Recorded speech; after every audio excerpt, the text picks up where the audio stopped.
Welcome back to Fantastic. I'm your host, Joie Solano. And I'm your host, Joie Solano. Today, we'll be talking about the age-old concept, how to approach friendships.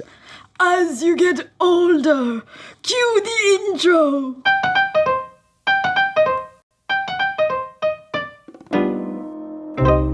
We wanted to talk about this topic because what we've realized is that as you get older, your friendships change. It's like different because as you're getting older, the environment that you're in also changes, right? Yeah. So like the people that you're surrounding yourself with, how often you see them, what type of activities you do, they're always changing. So trying to figure out how to navigate those changes is critical in order for you to have really good, healthy friendships that make you feel fulfilled. Exactly. So let's just go into the 6 things we know to be true about friendships. We've created a list of things that always stay the same, regardless of what stage you are, whether you're in middle school or all the way up to you're in your 40s and you have kids. Yes. There's 6 truths that we know to be true that will allow you to build better, healthier, and stronger friendships.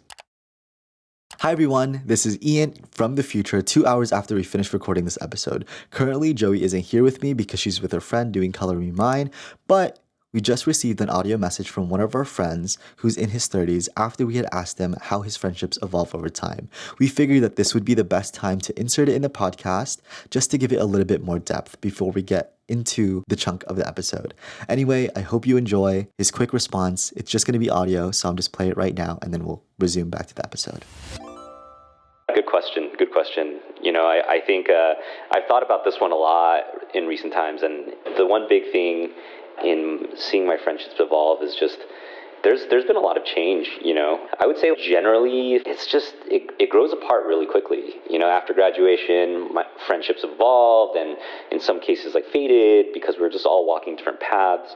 People move jobs, relationships, you know, other life opportunities come up. Everyone has to go and off on their own path and their own journey, and they're just no longer around. And time, as I'm sure all of us understand, you know, your sort of like work-life balance becomes just something like a teeter-totter that you're constantly trying to balance, and having as many friends as you did before, it's not sustainable. Time generally is just always been seen as like a limited resource, and how do you divide that amongst all these friends that you used to have? And maintaining all of them intentionally forward is just a lot of effort. I just found that I didn't want to maintain certain friendships, whereas I really wanted to grow others a lot stronger because they aligned with my personal identity. I don't know what your audience is like, you know, listening to this, but I am like hitting my mid-30s at this point, and it really becomes something of like quality over quantity. I think intentionality really matters when we're choosing our friends. It just feels like I value friends who truly know me, who support my growth, who allow for vulnerability. I think a lot of these like milestones in life obviously play a lot of roles, but you know, when you find the friends that are in the same life stage, same niche interest, I think it just creates really natural bonding opportunities. While others, you sort of just have to let go and let drift in and out because, you know, priorities will change, priorities will shift, and those are always constant. But yeah, so little blurb, a little spiel about how I feel about friendship evolving. Thanks for having me and giving me some time to talk about my friendships and the evolving nature of it all. Thanks, friend. We appreciate the advice. Let's go back to the episode. So the number one thing when it comes to developing relationships with other people, the one thing that will not fail you is just being yourself. So there's a quote that I want to quote, and it goes, "Whatever you lose while you're being real is fake." Mic drop? My cat. Okay. Yeah, my catch. Okay. Yeah, I found that like once I started being more honest and like being actually authentic, the people that share the same interests with me, I'm like, oh, they're actually like coming, you know? Like, yeah. I'm actually like, actually being surrounded by people who like the same things. Yeah. And I think the same thing goes with like when I changed my major. Mm-hmm. I was a computer science major before, and I was like surrounded by all these people who were so passionate about like math and science. I'm like, damn. Could it be me? I guess the only thing we could talk about is how much we hate this assignment, but I would never talk about like things I personally like. But once I changed my major to one that reflected a more authentic version of myself, which was illustration, I was like starting to surround myself with people who were actually interested in drawing, and we could talk about going to museums and like what the process of making art was. And I'm like, this is what it feels like to have better friends friendships and like true friendships. Yes, and it's also not just interests. It's also like how you act in public. Yes. And like for instance, for me, something that I do with all of my friends, they kind of learn to expect it, is that I might just be making weird sounds, or I might just be jumping into like a French accent or like a British accent, you know? And that's like, it took a while for me to feel comfortable doing that with just anybody. Yeah. But now I do it with just anybody because there's people in the room that are like, oh, Yeah. hello, governor. You know what I mean? Like they No, match yeah. the energy, and you want to be surrounded by these people because when you're authentic and you don't have to feel like, oh, like I have to be a certain way, or like you're kind of constraining yourself because the energy feels like it's not welcoming, then it doesn't feel alive. And I think with every friendships, whether you're like a 13-year-old or you're like a 44-year-old, you want to feel accepted wherever you go. And the only way to speed run that and to like attract the people that will accept that is that you are more yourself. Yes, I remember we went to a concert, and I feel like I still struggle with being like as goofy as I normally am. Like I am super Super goofy. with, Cool. especially with so bad.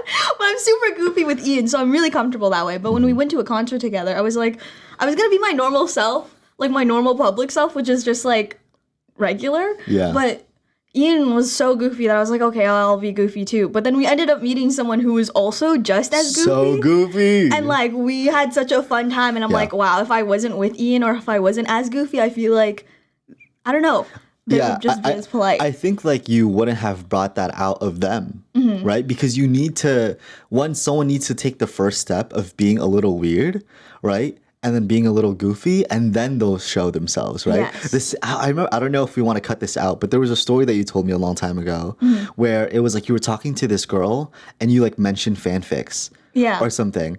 And maybe it wasn't fanfics. Maybe it was just like a regular book that you were interested in. And she was like, oh my gosh, I also read the same book. And then you guys started Yeah. like hitting it off. But I Yeah. feel like if you weren't comfortable enough to showcase that interest, then that would have never happened. No, for real. I remember I was like I was super into like reading, Mm-hmm. and this was like Love Hypothesis era, guys, if y'all understand. But like I was like, oh my god, this book is so good.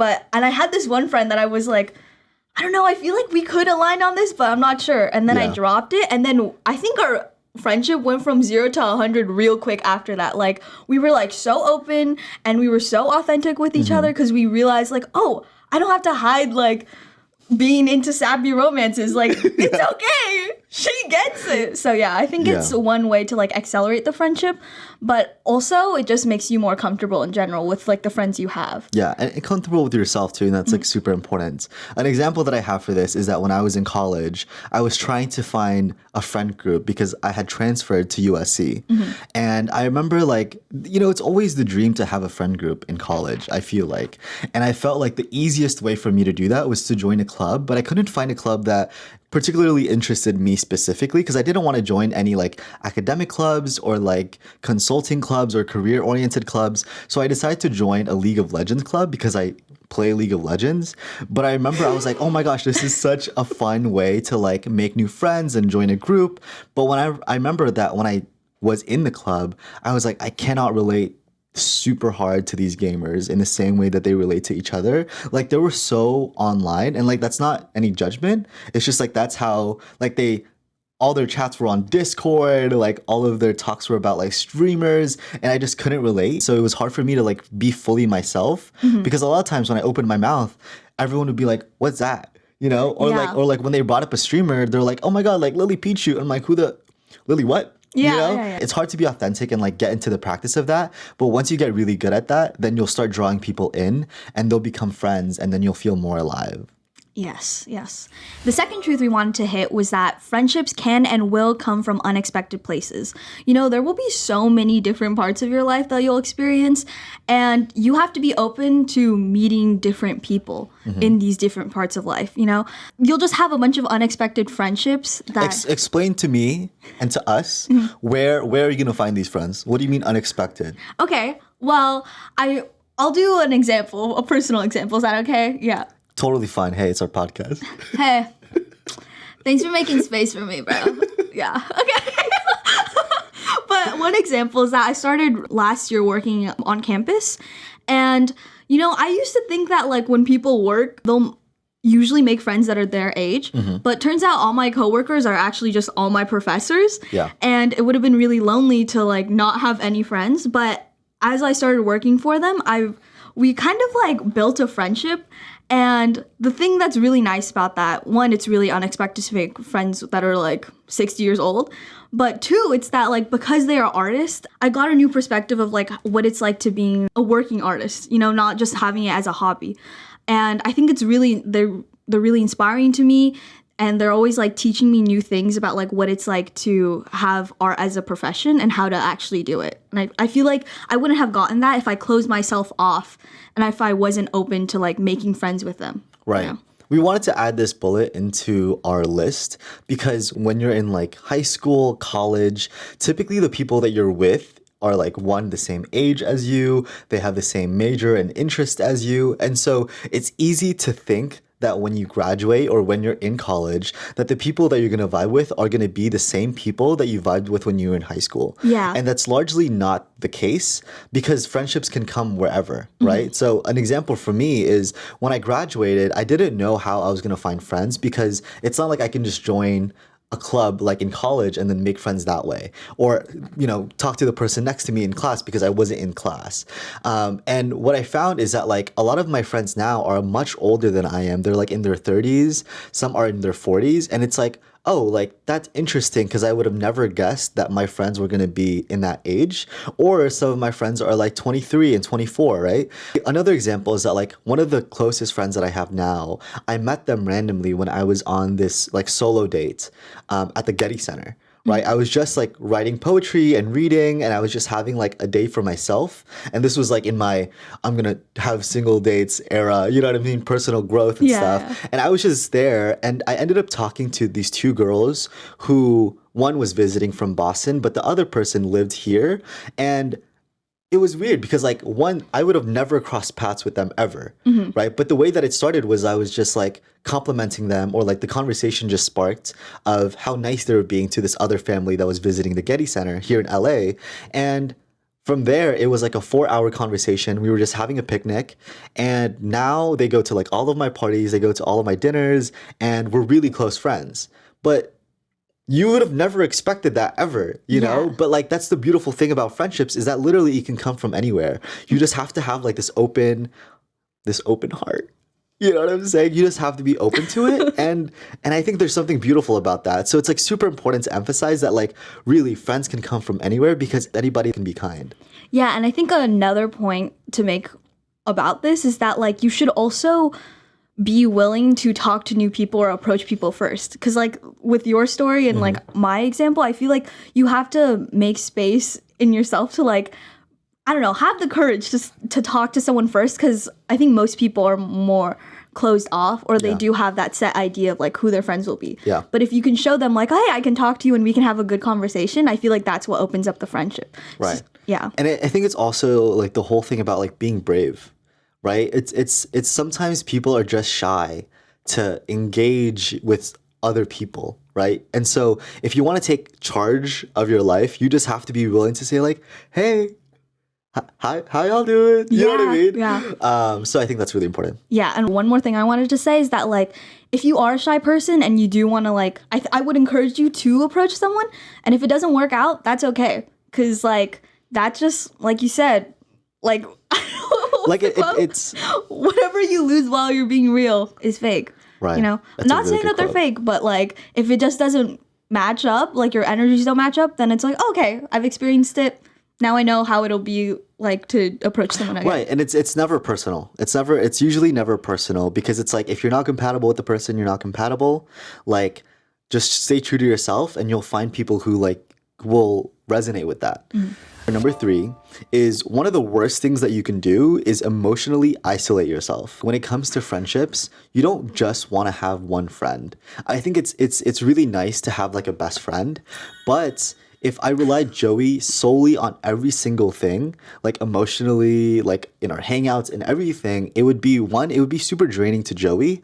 But also if Joey's having a bad day and I need that emotional support, like Joey won't be there for me. And that's like rightfully so. right? So you want to make sure that you're building not just a relationship with one person, but you're building a community with a lot of people. Yeah, and I think that's one thing I noticed with like people who seem healthy.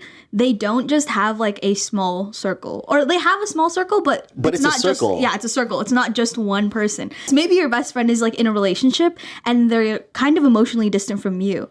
And like now it feels like this one friend is just always with their partner, but once they break up, you can see how they're lost and how they now have to like reconfigure themselves in their life and like, oh, now I have to like reach out to this person. And it's like they're picking up all these pieces because they made their relationship their whole life. That's the one friend that they were relying on. Yeah, you don't want to be codependent. To give you an example, this has happened to me where this has happened to me where I went through a breakup during college and I felt like, oh my gosh, I don't have any friends. Hello?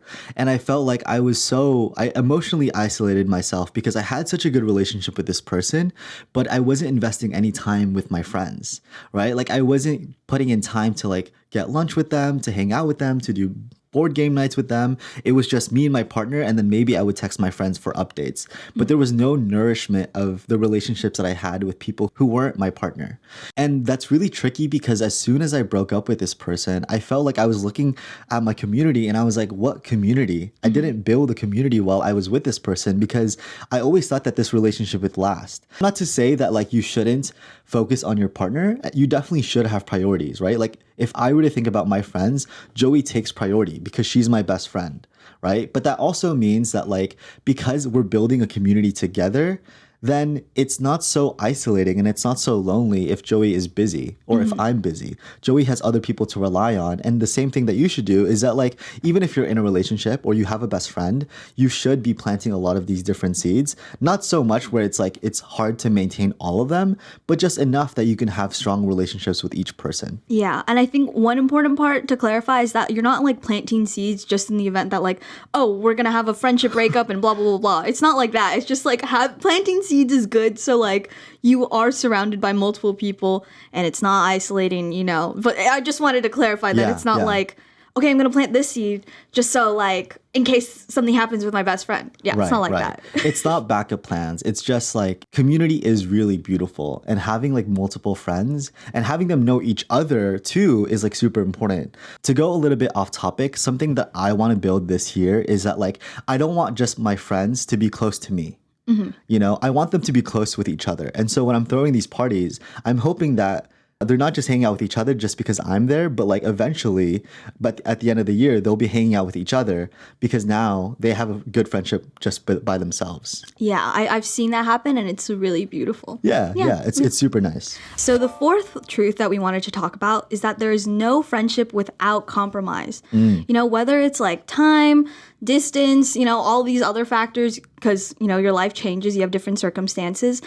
You should be willing to compromise, and that is such an important part about friendship. You know, there's no friendship that works without a compromise. You gotta make compromises because that shows you're respecting them. You're like respecting their boundaries. And it's also like when it comes to relationships in general, something that I constantly learn is that like people are not like me.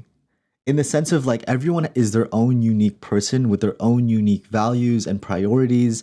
And so assuming that we have the same values and the same priorities of like, hey, when we hang out, we should do X, Y, Z because that's what I like. And so I'm assuming that's what you like. That's never the case. Right? Or like, I want to hang out, but I want to hang out for 3 hours at a time because that's what I enjoy. It's like, no, the other person might not want to do that because that might be too overwhelming. But understanding those gives way for a relationship to really grow because now I'm learning more about you, how you function. And as a way to respect you, I'm compromising and like we're figuring out like a good middle ground that works for both of us where we can enjoy each other's company without it draining either of us. Yes, without draining either of us. And also it just shows like I want you in my life, so I'm putting in the effort to like give you another option or to have an option that works for both of us.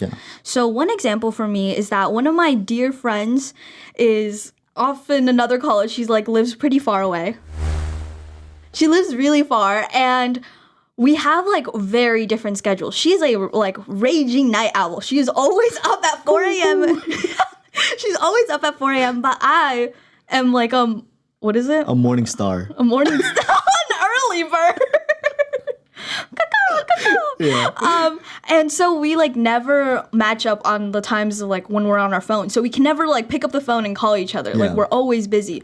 So a compromise we made is that we just send really, really long voice messages, guys. And like we just take our time to like listen to them whenever we're free, and then we'll reply back with a really long message, you know? And that's how we've made the compromise of like communicating and still keeping up with each other. Yeah. And I think if we didn't make that compromise, the friendship wouldn't exist. Yeah, yeah. know? And and that's so nice because like when you're in those moments, like the friendship evolves to be something uniquely for you guys, right? Because you guys are sending these voice messages, it's a very special and unique kind of love language that you guys both have. Oh yeah, bro. Right? It is so unique. I'm so sorry. One time this girl, like, you know how it says how long it is? Yeah. Or like how many messages you have to listen to? She sent 40, guys. She sent 40. And it was like at 2 a.m. And I woke up and I was like, how am I supposed to listen to this? I think it took me like 3 attempts to get through them Yeah. because I kept falling asleep because there were 40. Like, how Right, right. It's a whole just one-way phone call Yeah. at that point. You know, I have another example is that like I have a friend who's like a long distance friend who lives in New York, and we can't talk to each other all the time because they're living their own life, I'm living my own life, and also like we're not in person, right? It's a long distance friendship. The way that we had to compromise was doing phone calls every single month, and that's evolved to something that I expect and I like really look forward to. And so it's just like this really nice like, oh, this is what our friendship looks like now. Yeah. And it's like special to us because we've communicated it, we've talked about it, and now we're able to reap the benefits of that compromise and that communication. One last example is that like I'm a huge physical touch person as a love language. So like I'm always touching friends on their shoulders, giving them hugs, all those different things. And I remember I have a friend who is the complete opposite. No physical touch. And I'm like, no. You know? Yeah. But the way that we've able to compromise is that like when we see each other or when we say goodbye, all we do is like a fist bump. You know, it's like it's not a huge touch, but it's like enough for me to feel like, okay, like this, there's still like some, you know what I'm saying? Like a little bump. And so they've also acknowledged that. And I think it's so beautiful because it's so unique to just me and them. And it's really nice. That's a pretty cute example. Thank you. Number 5, love might show up in different ways, but it always shows up. This one is important because as you're growing older, right, the way that love shows up is always going to be different. So for example, when you're in middle school, the way that it might show up is, hey, you want my juice box? Love. I thought that was I thought we were going to go off. Oh no, that was like me like you know, you didn't see it in my head, but in my head I'm like, aw. So I just gasped in the excitement. Sorry. Gotcha. Yeah, my bad. So that's a middle school example. Right. In high school it might be like, hey, I know you have your, I don't know, your AP history test coming up. your A push. Here are my notes from last time I took the class. Love. Right, right. Or you're in college and you're just like, oh my gosh, you have all of these finals coming up. Hey, I'll make you cereal. Love. Cereal's great. Hey, I'll make you breakfast, bacon and eggs, and pancakes, and orange juice, freshly squeezed. Love. Word.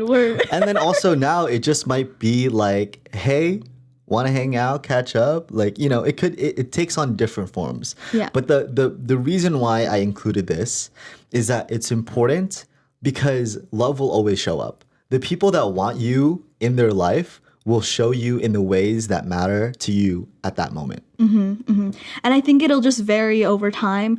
And, you know, I think one important part about this is that you shouldn't expect the same type of like way someone is presenting love. Like maybe someone used to bring you flowers all the time or something. Maybe, but slowly over time that's transformed to them making you breakfast, you know? Right. Like you shouldn't expect, oh, they're always gonna do this thing, and if they aren't doing it, then that doesn't mean they love me. It Right. might have just shown up in a different way. Right. And I think it's the same way, like, let's say if I'm thinking about my parents, right? When I was younger, they would just make me food. They still make me food, but like now that I've moved out, they can't make me food. You know what I mean? It's Yeah. not as frequent. And so the way that they might show love and show up in my life and establish that friendship is they might come over and they're like, hey, you want to get breakfast? My dad's been doing that quite a lot now, and it's like really, really nice. But it's evolved and it's changed and it's like really nice, but it always will show up in its different forms. So the last truth we have about friendship is that the greatest friendships take time to develop. Wicka, wicka, what? Preach! You cannot. You can't rush a friendship, guys. You know, like there are ways to rush or accelerate a friendship, you know, like being authentic. I'm looking at you, Janet. But yeah, you can't rush a friendship because everything that's like very beautiful and like important in a friendship happens in the small moments. You know, some examples are like waiting in line with each other, you know, talking about whatever's going on, making those inside jokes. You can't rush an inside joke, you know? You gotta have an event that like happens. I will say you can rush an inside joke, but it's a little awkward. You know, I think as a bit, I've done like remember that one time we used to, you know what I mean? Yes, yeah. Like you can't rush it, but like you can rush it, but it's not genuine. The moments are in when you're like laying in bed and the other person might be like on the computer and you guys are just hanging out in your room and the person goes, dude, would you like eat a giraffe or would you eat like a tiger? You know, it's like, what? Yeah. You know, but like that stuff only happens when they're scrolling on their phone on TikTok or something, and it just naturally comes up in like a weird way, right? But that's not something that you can like rush because it's not authentic if you try to. Yeah, exactly. Like anything you try to rush, it just doesn't hit the same as like a slow, guys, we're all about slow burns here. What can I say? Yeah, but you gotta like slow burn the friendship, you know? You gotta let it go at the pace it's naturally going because otherwise it'll just feel awkward. And I think as I've gotten older, I've realized that like some of my greatest friendships have taken a long time, but for good reason. Like now, one of my friends that I've been friends with like for 7 years, we have so many memories that like our friendship each year just gets deeper and deeper. Yeah. If I met her today and I like threw all the information that we know about each other, it just wouldn't be the same as like gradually getting to know someone. Yeah, and I think something also really nice is time is one of those resources that you just can't get more of, right? Like if I wanted more time right now, it's not like I could just get it from the store. And so when you're using time in a relationship, it manifests into something so good, you know? And it is those moments in between the big events that make a relationship so good. It's the ones where like you're in the car waiting in traffic and you're just talking about the things that you're seeing, or when you're texting in the middle of the night and it's like the most random things, but they just have a random question. It's all these little moments that like compiled together just makes for a rich relationship. And that stuff you can't speed run in like a day. You know what I mean? A good example of this is when it comes down to celebrations, right? Let's say it's your birthday and you get a new job. You know, these are moments where friends and partners and everyone in your life that love you show up to say like, happy birthday, congrats on the new job. Or even it's moments where they're there for you and it's like, hey, you okay? Like, I'm so sorry about the breakup, or I'm so sorry that this happened to you, or, you know, XYZ. But you can't rush that. Like, how am I going to be like, happy birthday yesterday, happy birthday tomorrow, you know, happy birthday for the year after? Like, that's not stuff that you can rush. And so that's why it requires so much time to develop these friendships that are so great. And again, it's like friendships that are good can accelerate really quickly. You might find someone and like you guys vibe really well. Yeah. That's not what we're saying. What we're saying are the ones that are like truly, truly, truly, truly beautiful that happen over time. Those things you can't rush. Another thing you can't rush is also opening up to someone. Yeah. And I think like if someone were to like come up to me like, hey, so my dad died, my dog is really sick and blah, blah, blah, like sharing all your deepest secrets, I feel like that doesn't necessarily scream like, this, wow, I totally trust you now that I've shared all my secrets, you know? Like, you can tell someone trusts you because they'll slowly open up to you. And again, you just can't rush that whole, like, opening up process. That comes with, like, being comfortable, showing up, as you said, for celebrations, you know? And, like, getting into that level of comfortability that you just can't rush. And one last thing to close this section off is that like I have a friend that we've been friends for 7 years. The first 3 years of our relationship were just like a very like normal friendship. But as that 4th year happened, there was one conversation where we like finally opened up to each other, or they finally opened up to me, and it accelerated our friendship to the point where it felt like exponential growth. So just because your friendship is going a certain pace doesn't mean that it's always going to go in that pace. Yes, Sometimes people just need time for them to like open up, to showcase that like, or to understand what your values are and who you are as a person, for them to actually open up. And then at that point, it'll just go wherever it goes. Whoa. Yeah. So those were the 6 truths that we wanted to talk about, and we hope you learned something new. You know, drop your favorite truth. Okay? Anyways, now it's time for our community Q&A. Thank you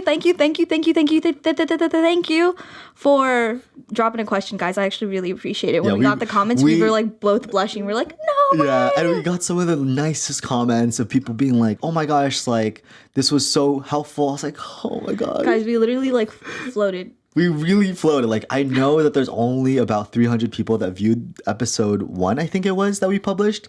But after reading the comments, I was like, this is enough for us to just keep doing our thing, you know? Like, we're not here trying to get as many subscribers as possible, but really, if we're influencing like 1 or 2 of you guys and hopefully making you guys learn stuff that we hope we had learned years and years before, then that is like enough. So on that note, Today's question comes from Grace. She writes, how do you guys set times to connect with your friend? I always feel like getting friends together is work, and it's hard to do it with my busy schedule. well, Grace, to answer your question, getting friends together is extremely, extremely challenging. Especially as you get older, it gets harder to actually schedule time with friends because everyone has a different schedule. When you're in college, everyone has different classes, they have different clubs they have to attend to. When you graduate, everyone has a different job, they might be living in different countries and different states. And then as you get older, they might be having kids. So it's really challenging. And so I just want to say, 1, you're not alone. The second thing is I want to get clarity on how to answer this question, right? Because it's either you're setting time for one-on-one time with your friends, or you're trying to do time with a group of friends. If the case is one-on-one, start small. I would say, like, if you're trying to catch up with a friend and try to connect with them, start with something that's like 15 minutes. I feel like when you have friends, it's not super fun just to have friends that are catch-up friends. Oh my god, yeah. That's like, it's like you're hearing everything just as it happened. There's like very little emotion to it because it's already passed, right? And so if you're trying to connect with your friend and you're trying to establish this relationship, when something happens in your life that's worth sharing, just say like, hey, are you free for a 10-minute call? I want to share something interesting with you. That way, let's say you have a crush on somebody and it just happened and they grazed your hand, and you want to like tell your friend about that. Set the time aside for like 10 minutes and just be like, oh my gosh, I can't believe what happened. Like, this happened. You know what I mean? So that way they feel connected because the emotions are still there and they're still ready, versus it being like at the end of the month and you're just like, yeah, like some guy like grazed my hand and I thought it was really cool. yeah, I was like freaking out, but I don't like him as much anymore. You know, I feel like Right. that turns out to be the case most of the time when it's a catch up.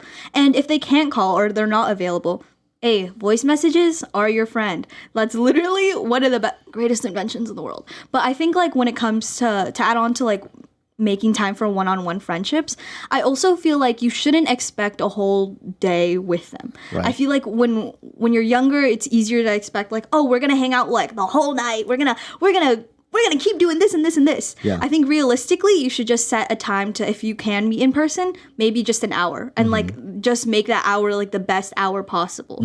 And I think that's a good way to like connect with friends and a way to start small. Yeah. And another thing that you could try that I have tried personally is that when I haven't been able to find time to connect with friends, there are other ways to connect with them. So an example of that is I write pen pals to my friends all the time. And so even though I'm not on the phone with them or I don't see them physically every single time, I'm always writing to them. And then every time I open up my mailbox, I'm like, oh, wow, what a nice like little treat that I got. So there are different ways, right? Especially when you have a busy schedule. So it's just about communicating and trying to find time to make the effort to try to schedule these really challenging one-on-ones or ways to connect with your friend. When it comes to scheduling friends together, the way that I would approach this is starting small, right? Focus on the individual friendships first. And then once you get a group of 3, it's a lot easier to invite everyone else. I think oftentimes some people find it hard to commit because they're scared that they won't have fun. Mm-hmm. But if you have a good relationship with one person and you say like, Joey's going to come, right? But then you also get another person. You're like, oh, Chris is going to come. Now you have 3 people. Now you have double the excuse for someone to join that group and make that time for that specific time, because now they're seeing more people and it's like more valuable in some way, or it's more enticing. No, I literally used to do this. That's crazy. I completely forgot. But like, I used to have like a huge friend group, and like it would be really hard to plan things because of everyone's schedule, or like, oh, I don't know if this person's that close. Mm-hmm. But I would make a smaller group chat of like, here are the 3 people, guys. If all 3 of us can make it, we're sending it to the group chat. Yeah. And I think that's just like, oh, okay, I'll tag along. You know? Right, exactly. And I think the best part about like making it 3 people is that like, you don't have to worry about you not having a good time. If I know I'm going to have a good time. If no one else says they can make it, these 2 people will be able to make it and we'll still have a really good time. Exactly. Hopefully that helps. But if you want any clarity, just let us know and then we'll provide some clarity. Anyways, thank you so much for commenting, Grace. If anyone else has a comment or a question about friendships or literally anything, put it in the comments below. Guys, we only have 40 subscribers. Like, we will literally comment, or we will literally reply to every comment. Like, you best believe that, guys. Yeah. That is a guarantee. That is another truth in this world. Yes. Anyways. Well, that was a lot. We hope you enjoyed this episode of Fantastic Fantastic. And if you made it this far, drop a tulip emoji. And let us know what your favorite friendship truth was. Yes. Thank you for stopping by. And if you like this episode, please subscribe. There are 92% of you guys that watch till the end but don't subscribe. But please subscribe. And you'll see us again in our channel, our episode, next Thursday at 8:30 Pacific time. Bye.